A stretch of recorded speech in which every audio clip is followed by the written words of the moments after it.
Bonjour à toutes et à tous, comme promis je reviens faire un petit point sur le démarrage des tomates dans des fonds de bouteille. Donc j'essaie de vous faire une vidéo rapide, surtout pour essayer de ne pas me faire mouiller entre deux orages.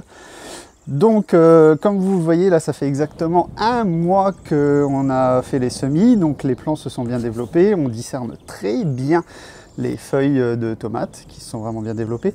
Et surtout, chose qui nous intéresse ici, les tiges ont bien grossi, sont devenues bien trapues.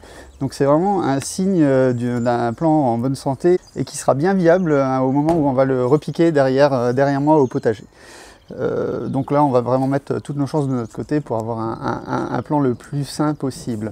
Donc ici, j'ai encore un petit peu de marge pour rajouter de la terre. Donc je vais en rajouter d'ailleurs là. Par contre, ici, je suis arrivé en haut du pot.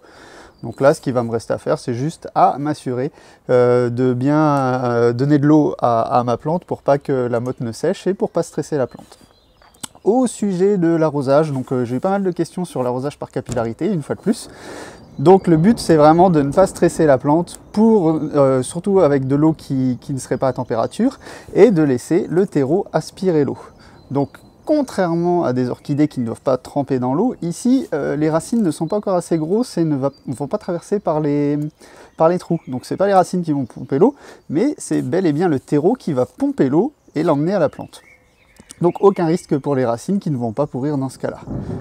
Deuxième autre question qu'on m'a posée, c'est au sujet des semis qui filent. Donc pour ceux qui ne savent pas, les semis qui filent, c'est des tiges qui grandissent démesurément et qui restent très très fines. Donc un semis qui file, premièrement, c'est quand même le signe que la plante manque de lumière. Donc pour éviter ça, apportez un maximum de lumière à vos plantes, mettez-les sur des rebords de fenêtres bien exposés et gardez vos volets ouverts surtout.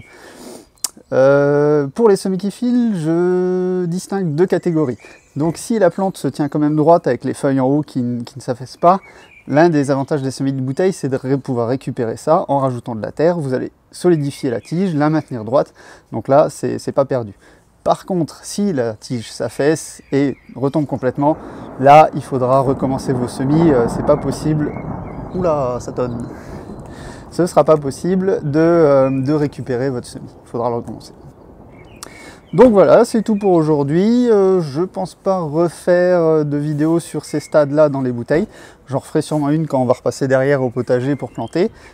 Pour vous rappeler, je vous mets en lien sur le côté, je ne sais pas de quel côté, je vous mettrai le lien vers les deux premières vidéos, donc le semis et le rajout de la terre. Donc ce sera les deux parties techniques. Et puis je vous dis à bientôt autour du potager. Alors n'hésitez pas à commenter, à mettre un pouce si vous avez aimé la vidéo. Et moi je vais rentrer parce qu'il y a de la grêle qui commence à tomber. Voilà, au revoir, au revoir.